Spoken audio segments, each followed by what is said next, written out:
¿Qué tal? Bienvenidos a Un Paso para el Alma. Esta semana nos toca la Parashat Tazria y la tomaremos de la Torá o la explicación de Rashi. El Eterno le habló a Moshe diciendo para decir, habla a los hijos de Israel para decir cuando una mujer conciba y dé a luz a un varón, será impura durante un periodo de 7 días, como durante los días de su flujo menstrual, será impura. Y en el octavo día será circuncidado la carne de su prepucio. Durante 33 días ella permanecerá en la sangre de purificación y no podrá tocar nada que sea consagrado. Cuando una mujer conciba, dice Rabbi Simalai, dice que así como la formación del ser humano ocurrió después de la formación de todos los animales domésticos, los animales salvajes y las aves, en el relato de la obra de la creación, de igual modo la ley especifica a él que está expuesta de la ley. Especifica a los animales domésticos, los animales y las aves. Cuando conciba, esa frase fue enunciada para agregar la idea de que incluso si la mujer parió al feto estando disuelto, es decir, que los rasgos de su cuerpo se disolvieron y se volvió como semen, aún así su madre se volverá impura a causa del parto. Entonces vamos a explicar esto hoy, porque si el ser humano es supuestamente la corona de la creación, el protagonista de la historia, resulta bastante paradójico que un texto en que un mosquito tiene mayor superioridad que nosotros. Esto es diferente total porque al haber un código antiguo como Levítico, que en la tradición hebrea se conoce como Vayikra, la expectativa general es encontrar un manual rígido de ingeniería social. Esperamos reglas en blanco y negro sobre los impuestos, sobre fronteras o, no sé, castigos por robar ganado, lo típico. En el pasado para sentir que hemos evolucionado frente a ellas, como para creer que esas leyes de la antigüedad eran meros mecanismos de control primitivo. Listas arbitrarias de lo que estaba permitido y prohibido en esa época, sin ninguna justificación ecológica, pero esa actualidad se desmorona con los textos que tenemos hoy. Textos y comentarios como Talmud o Exagestra como Rashi, porque ese supuesto manual rígido desaparece y da un texto que dedica un espacio inmenso a la biología y a la vulnerabilidad extrema del cuerpo humano. Fíjate, a la fatiga tras dar a luz e incluso a la que implican leyes filosóficas, que es un terreno que a simple vista resulta bastante desconcertante para la mentalidad de hoy. Por eso, la misión de nuestra inmersión en estas fuentes de hoy es que debemos tomar estos textos antiguos sobre rituales de impureza y gramática hebrea y descubrir cómo sus principios fundamentales ofrecen un diagnóstico brutalmente preciso sobre nuestra época actual, porque dan en el clavo con muchas cosas. Mira, desde nuestra obsesión con la productividad hasta nuestra completa incapacidad para lidiar con el agotamiento. Lo fascinante aquí es que el texto nos obliga literalmente a desaprender. Para entender las reglas que rigen la fragilidad humana, la narrativa hace un movimiento súper astuto. Primero nos exige ubicar nuestro lugar exacto en el ecosistema, comparándonos con los animales. Eso es, la soberbia humana es el primer obstáculo que la ley necesita desmantelar antes siquiera de poder hablar de curación o de vulnerabilidad. Y ese desmantelamiento empieza con un choque cronológico muy evidente en la lectura. El Midrash Vayikra Rabbah señala una rareza en el orden de los capítulos de Levítico. Resulta que las complejas leyes que determinan la pureza de los animales, o sea, los cuales entran a la ley permitida y los cuales no, están antes que las leyes de pureza del ser humano. Y llama muchísimo la atención. La pregunta salta de la página de inmediato. A ver, ¿por qué poner las reglas del ganado o los insectos o las aves antes que el supuesto pináculo de la creación? Apuntando directamente a nuestro ego. Argumenta que el orden del texto refleja de manera deliberada el orden de la creación, donde el ser humano fue la última pieza en llegar al tablero. Literalmente, el propósito de dice diseño es que en el momento en que el humano empiece a enorgullecerse, a hacerse grande por su intelecto o se crea el amo absoluto de todo, se le pueda soltar un dato biológico aplastante, que hasta el mosquito llegó antes que nosotros. Exacto, el mosquito fue creado antes que nosotros. Es algo, una humildad brutal, una advertencia contra la hipertrofia del ego. Estamos poniendo en contexto el nivel de arrogancia tecnológica que manejamos es estratosférico totalmente. O sea, hemos desarrollado, el ser humano ha desarrollado generativas, leyes, ondas al sistema solar muy lejano, y este principio milenario funciona como un ancla gravitacional que dice que a pesar de toda esa capacidad de manipulación que ha logrado el ser humano en la línea temporal cósmica, somos recién llegados, los novatos del ecosistema. Pero hay otra capa en todo esto que me parece aún más reveladora, porque el comentario de Birbal Sabadell pasa de esa cura de humildad a una distinción puramente existencial entre nosotros y los animales. El Birbal Sabadell introduce el concepto del desarrollo cualitativo frente al instinto estático.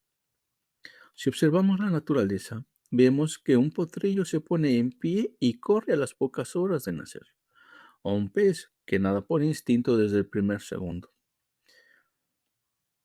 Eso es así. Nacen con su perfección ya instalada, casi completamente formados en su ser. No necesitan un esfuerzo consciente para llegar a ser lo que deben ser. Y el texto hebreo contrasta esto señalando que el ser humano, por el contrario, nace en un estado bruto. Un estado bruto, ese concepto sugiere una analogía en el día de hoy. Pensemos en la diferencia de entre comprar una tostadora y, digamos, entrenar un sistema de inteligencia artificial. A ver, mira, pues la tostadora representa al animal en el comentario del Birbal Sabadell. Viene de fábrica con un propósito inalterable y una utilidad inmediata. La enchufas al día 1 y hace exactamente lo mismo que hará el día 1000. Su perfección es instantánea. Sí, pero su límite es absoluto. El ser humano, sin embargo, llega al mundo, como es el algoritmo, sin entrenar. En su inicio es completamente vulnerable, dependiente, incapaz de aportar ninguna utilidad. Necesita muchísimos datos, años de recopilación de datos, calibración emocional y social. Y aquí es donde se pone realmente interesante, porque ese estado bruto inicial, esa aparente desventaja biológica es precisamente lo que permite que nuestro potencial sea infinito. Es que la perfección inicial humana no es un fallo de diseño evolutivo, es la precondición absoluta para una transformación. El animal agota su potencial el mismo día que nace. El ser humano, al necesitar un proceso de maduración tan largo y complejo, es el que desarrolla la conciencia. Lo que el texto antiguo, lo que el Zohar y la Torá nos dicen es que de una vida prolongada es el precio cronológico que pagamos. Un instinto bueno, un instinto perfecto. Porque vivimos inmersos en la cultura de la gratificación instantánea. Queremos optimización extrema en todo momento. La sociedad nos exige que funcionemos como la tostadora, o sea, útiles desde el minuto cero, mostrando éxito empaquetado y resultados para ayer. Rechazamos profundamente el estado fruto. Nos genera una ansiedad terrible en no ser expertos de inmediato, una ansiedad brutal. Y parece que la Torah nos advierte que intentar saltarnos ese proceso largo es ir en contra de nuestra propia arquitectura como humanos. Y al establecer que somos, por definición, una obra en construcción que requiere muchísima energía y tiempo para madurar, la narrativa lógicamente tiene que centrarse en el momento en que esa vida entra a este mundo, el nacimiento. Si la creación de un humano es un proyecto de tal magnitud, el texto no puede ignorar la cruda realidad fisiológica de una mujer que alberga ese proceso. Así que pasamos de esa teología sobre el ego a unas normativas superminuciosas sobre el trauma físico de un parto. El nivel de escrutinio legal que aplican las fuentes a este momento es fascinante. O sea, En lugar de limitarse a celebrar el resultado del nacimiento, la ley examina las variaciones más extremas de la reproducción. Se ponen todos los escenarios.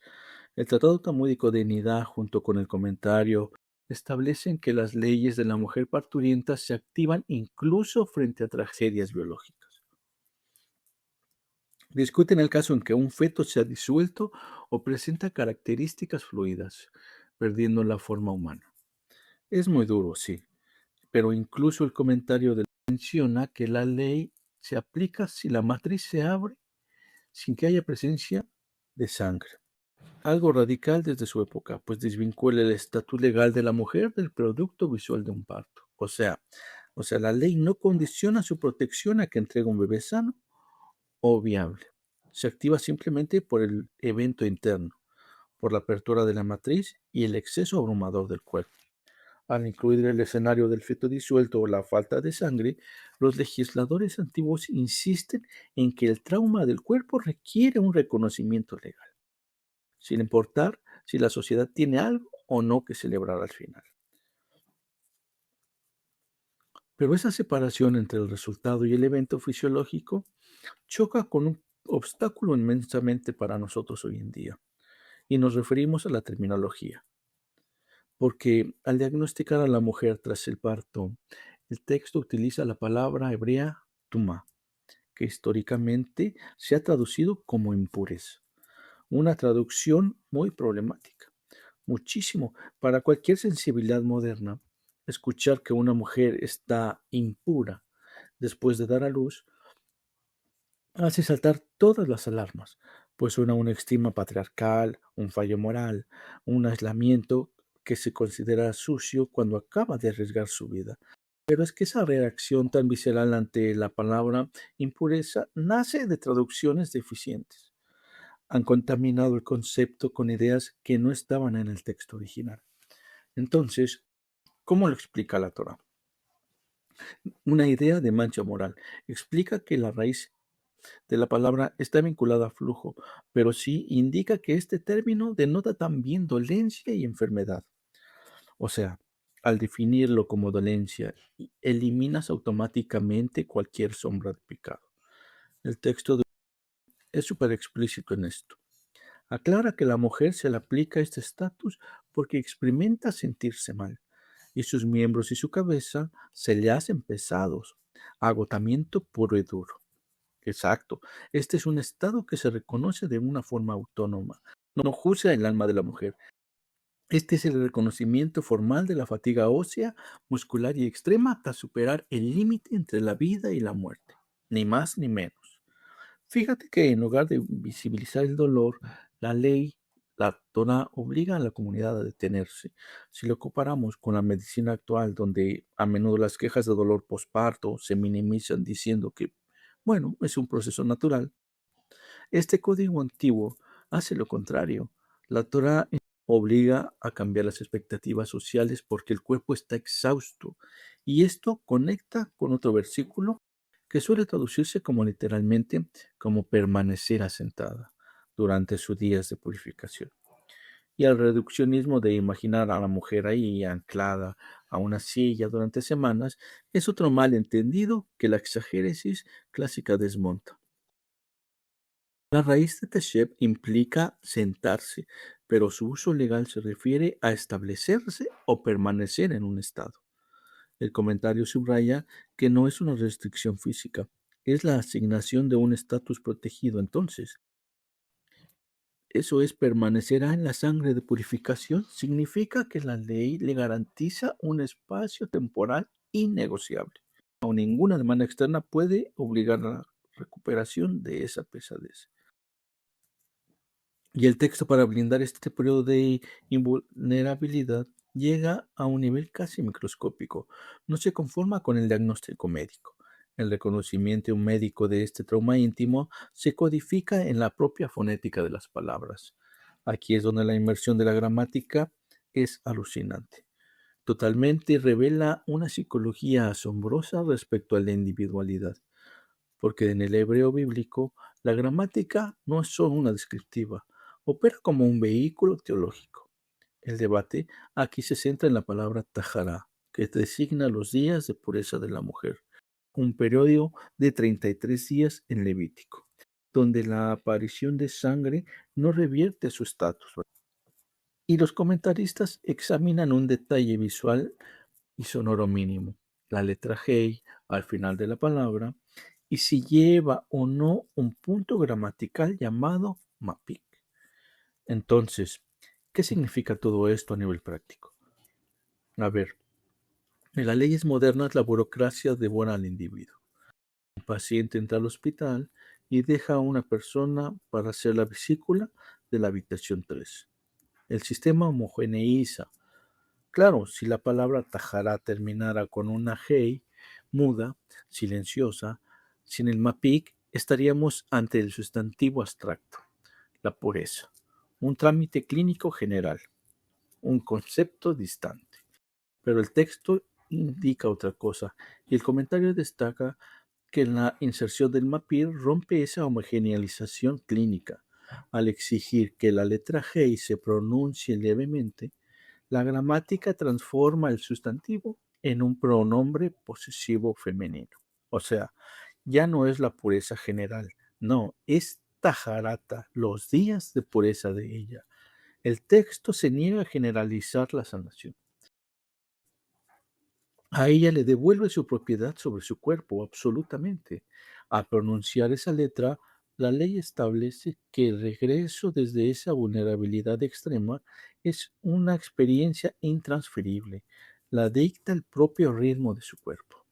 Ese nivel de especificidad donde un solo golpe de voz transforma un decreto universal en un proceso bueno, concede soberanía total sobre la sanación, pero claro, este periodo de 33 días tiene un objetivo, no es perpetuo, hay que volver al mundo. La finalidad de esta pausa es el retorno pleno a la sociedad y al contacto con lo que el texto categoriza como lo sagrado. Y la culminación de ese proceso de reintegración es tan exigente como el inicio. Basándonos en el Tratado de Yevamot, los comentaristas explican las condiciones para volver a interactuar con lo sagrado, que en esa época eran cosas tangibles como la teruma. Las ofrendas para los sacerdotes, claro. Consumir la teruma significaba estar plenamente integrado en la red comunitaria. Si no podías consumirla, pues te quedabas al margen de la vida pública. Y el viaje para cruzar ese umbral es doble. Las fuentes dejan clarísimo que no basta con que pasen los días. Primero se requiere una inmersión completa en la mikvé, en agua viva. Esta es una acción humana, un esfuerzo físico consciente, una declaración con intenciones voluntaria que quiere cerrar esa etapa de vulnerabilidad. Pero esa acción topa con un límite infranqueable. La inversión en la mikvé limpia el estatus en gran medida, pero Yevamot insiste en que no permite el acceso inmediato a la teruma. La persona entra en una fase liminal, se le llama debullón, el sumergido del día. O sea, ha hecho su parte, pero aún no ha llegado. Ha cumplido el ritual, pero la ley le prohíbe tocar lo sagrado hasta que se cumpla la segunda condición, que es la puesta del sol. El contraste contra nuestra mentalidad que es radical, en la cual vivimos que en la era del biohacking. Intentamos hackear nuestro sueño, nuestra digestión, nuestros traumas, para acelerar la curación como sea. Queremos el botón terapéutico rápido. Queremos tomar un suplemento y estar listos. Pensamos que si nos esforzamos lo suficiente, si nos sumergimos con disciplina, controlamos los plazos. Y aquí el texto nos detiene en seco. Nos dice que podemos hacer todo perfectamente, pero seguimos siendo el sumergido del día. Debemos rendirnos a la rotación del planeta. Es la confrontación final contra el ego que veíamos al principio, con el mosquito. La exigencia de esperar al atardecer nos enseña que el verdadero equilibrio tras un trauma no requiere paciencia forzosa frente a mecanismos cósmicos sobre los que no tenemos ninguna influencia. Claro, la puesta del sol representa el tiempo universal. El texto estipula que el esfuerzo personal solo se transforma en renovación cuando cedemos el control al paso inexorable del tiempo. Y continuamos con el Zohar en Parashat Tazria. Está escrito: el Eterno le habla a Moshe diciendo: habla a los hijos de Israel diciendo, cuando una mujer conciba y dé a luz a un hijo varón, será impura por un lapso de 7 días, como durante los días de su separación será impura. Rabbi Eleazar abrió la enseñanza acerca de este asunto y para explicarlo dijo el versículo: por las noches busqué sobre mi cama a quien ama mi alma, lo busqué y no lo hallé. ¿Por qué está escrito sobre mi cama? Debería de decir en mi cama, es decir, cuando me acostaba en mi cama. ¿Qué significa esta expresión sobre mi cama? Imagina recibir un mensaje de texto a altas horas de la madrugada de alguien muy cercano, una pareja, una amistad de toda la vida, y el mensaje dice simplemente estoy sobre la cama. Fíjate que no dice estoy en la cama, dice estoy sobre la cama. Automáticamente saltan todas las alarmas, porque esa pequeña preposición de sobre en lugar de en, pues no suena a un descanso absoluto. Suena a que esa persona sigue vestida con los zapatos puestos y está sentada sobre el borde del colchón mirando la pared en medio de algún tipo de crisis existencial. Es un detalle minúsculo, un error gramatical, pero que revela un problema de fondo de mucha inversión. Y lo que dice es que nuestra mente está evolutivamente entrenada para detectar esas anomalías. Si notas la fricción, esa fricción lingüística funciona como una sirena de alarma. Cuando leemos una palabra inesperada, sabemos que de forma consciente o inconscientemente hay una capa de significado que se nos está ocultando. Y este fenómeno de diseccionar una preposición no es exclusivo de WhatsApp. Hay textos antiquísimos que operan bajo esta misma lógica para pues desentrañar los misterios del universo. Entonces, hoy haremos un análisis de fondo que hace esto a una escala cósmica. Vamos a sumergirnos en este fragmento del Zohar. Para poner un poco de contexto, estamos hablando del texto, aunque básicamente intenta decodificarlas a una sala de máquinas. El objetivo de nuestra inmersión es tomar en cuenta estos conceptos densos sobre la divinidad del exilio, la comunicación y hacerlos totalmente accesibles a nuestra época.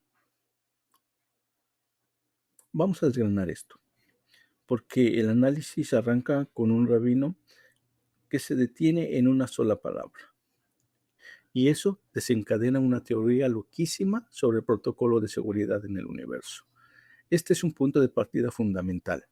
Pero mira, antes de meternos en esto, es crucial establecer nuestra posición en este análisis. Nuestra intención es pura y un enfoque neutral. Lo fascinante aquí es observar la coherencia interna del texto. Es como entrar en la mente de unos pensadores que intentaban codificar de la física del cosmos usando metáforas con relaciones humanas. Entonces, para entender la magnitud de este texto, primero hay que mirar el pequeño detalle que inicia todo este texto del libro de Levítico. Y a primera vista habla de algo sumamente terrenal. Habla de reglas, trata sobre la impureza de una mujer tras dar a luz a un varón. Es un texto normativo y muy directo. Leyes de pureza. Pero aquí viene lo fuerte. Para explicar esto, el sabio del texto, Rabbi Eleazar, da un giro que parece no tener ni pies ni cabeza. Totalmente inesperado. Y cita el libro El Cantar de los Cantares.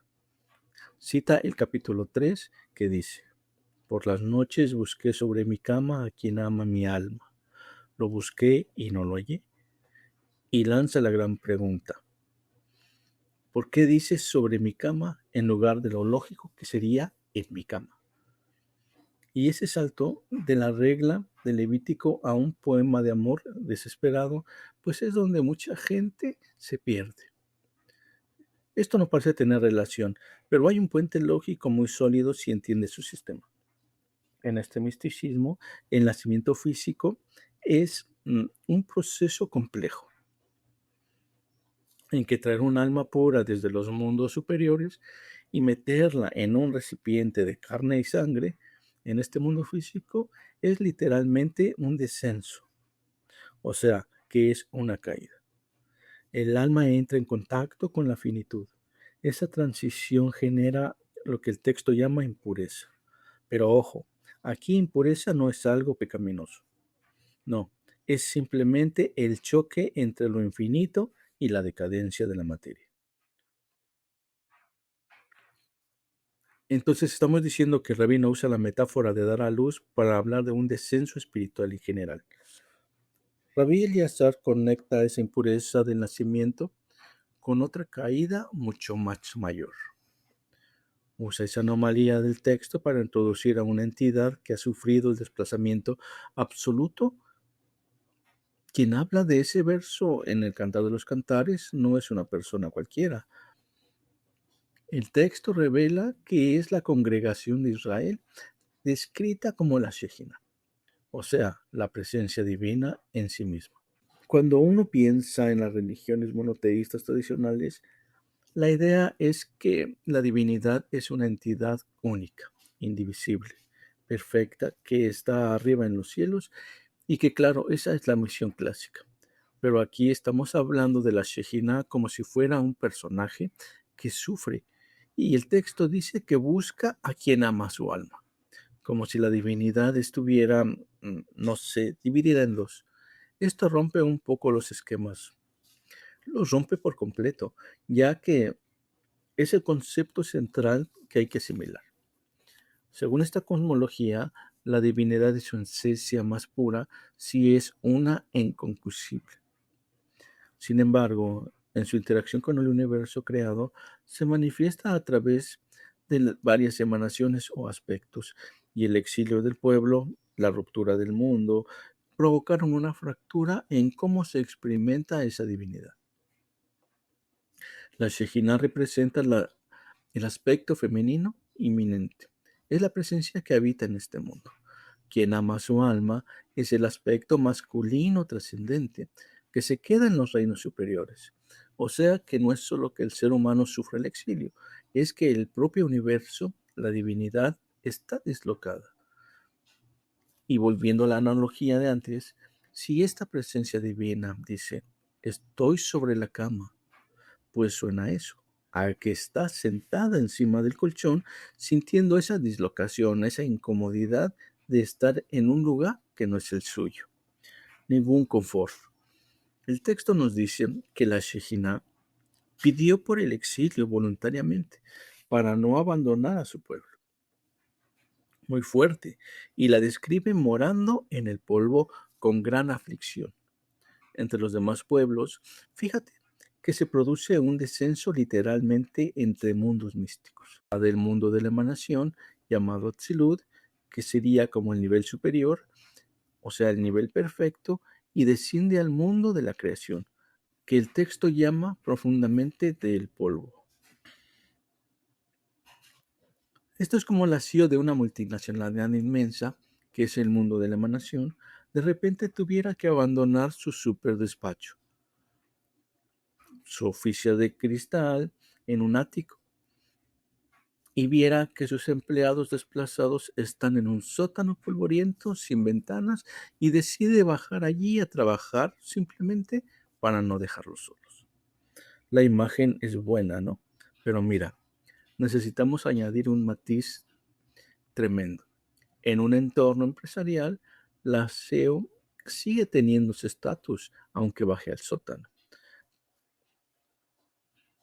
Pero en esta mística, al descender al polvo, la divinidad experimenta la impureza. Queda expuesta. Esa frase sobre mi cama cobra sentido porque es una petición de auxilio hecha desde la intemperie total. Lo hace desde el dolor, no desde la comodidad de su despacho. Y desde ese dolor suplica a ese aspecto masculino que se ha quedado en el ático. La pregunta lógica que surge aquí es, si ves a tu pareja sufriendo en un sótano sucio y peligroso, ¿por qué no bajas a rescatarla? Eso es lo que cualquiera haría, porque el texto dice textualmente, lo busqué y no lo hallé. Y aquí es donde entramos, donde que, bueno, podríamos llamar reglas de seguridad cósmica. El Zohar no esquiva esa incomodidad en absoluto. La Shejinah le pide al santo bendito sea, que es el aspecto masculino, que baje y se una a ella. Y él dice que no, él se niega rotundamente. Establece que no es su modo de proceder unirse a ella fuera de su morada, fuera de su palacio. Y aquí es donde se pone realmente interesante, porque a primera vista parece un abandono cruel. Piensas, vaya deidad que tiene un narcisismo que no quiere ensuciarse las manos bajando al polvo. Suena fatal, pero desde una perspectiva de ciberseguridad actual, es como si te negaras a hacer una transferencia de $1.000.000 que usas el Wi-Fi abierto de una cafetería. Esto indica que los hackers podrían robar esa energía, ese dinero, y el riesgo es demasiado alto. La transacción solo puede hacerse de un servidor seguro y encriptado de extremo a extremo. Si conectamos esto con la perspectiva general del SOAR, la analogía encaja a la perfección. Pero claro, debemos entender que es exactamente lo que se está transfiriendo, que se transfiere energía vital. En la mística, la energía divina es un recurso tangible. El universo requiere fronteras estrictas.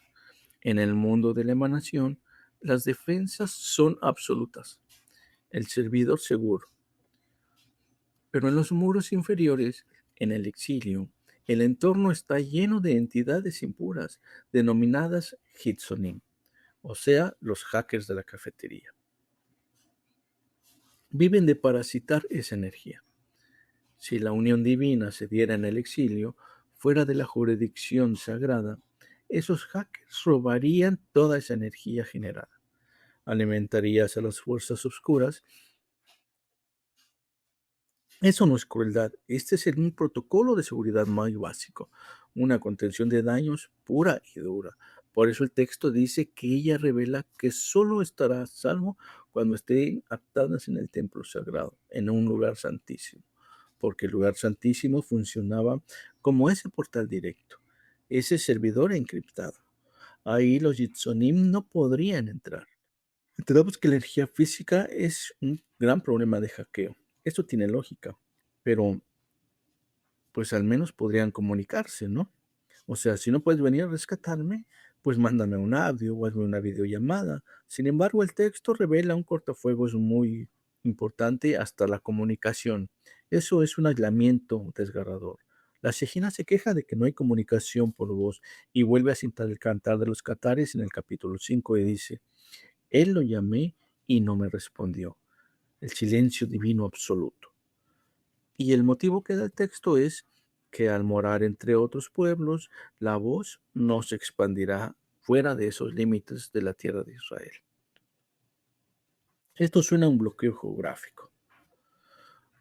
Un jefe que es el equivalente cuando intentas ver una serie en una plataforma y está de viaje y te sale el típico cartelito de este contenido no está disponible en su región. Parece que la voz tiene derechos de edición limitada, porque el texto no establece como un castigo, sino como una cosmología sumamente exclusiva y lista para proteger poder esa voz. ¿Pero de qué o de quién? Mira, la justificación está en Deuteronomio, cita. ¿Ha oído algún pueblo la voz de Dios hablando de en medio del fuego y ha sobrevivido? Entendamos que la voz es fuego. La voz divina es tan abrumadora que es fuego, que ese fuego se restringe a unas fronteras concretas para no liquidar a otras naciones y para no ser interceptadas. Es un protocolo de contención frente a algo casi radiactivo. O sea, que no es un fallo en la conexión, es que se ha apagado la antena a propósito porque la señal no daña los dispositivos. Si hacemos una recapitulación rápida, vemos que esto es un viaje intenso. Hemos empezado con un simple sobre mi cama, que en lugar de en mi cama. Y eso nos ha desvelado una arquitectura cósmica desde el descenso al mundo del polvo, pasando por la necesidad de esos servidores seguros en el templo para evitar a los hackers, a los Jitsonim, hasta llegar a este bloqueo geográfico de la voz divina porque resulta que es fuego puro. Este fascinante camino, esta era de la información que vivimos. Esto nos deja una reflexión final muy, muy potente. Damos por sentado que la conexión, la verdad, la energía, ya sea el Wi-Fi, las ideas o la espiritualidad, deben ser universales. Creemos que todos deben tener o no tener fronteras y ser accesible en cualquier parte. Totalmente, ese es el dogma de nuestra época, el acceso a todo y en todo momento. Pero este texto del Zohar sugiere que exactamente es lo contrario. Sugiere que el verdadero poder requiere límites, requiere protocolos estrictos y contenedores muy, muy seguros, o de lo contrario, se corrompe. Y esto nos deja con una pregunta para entender un poco. En nuestra búsqueda moderna de acceso ilimitado a todo, ¿qué tipo de energía esencial propia estamos dejando expuesta para ser interceptada en el exilio de la hiperconexión? Esto nos deja pensando en si no estamos regalando nuestra energía a los Hitsonim de hoy en día. Qué gran cierre. Esto es un paso para el alma.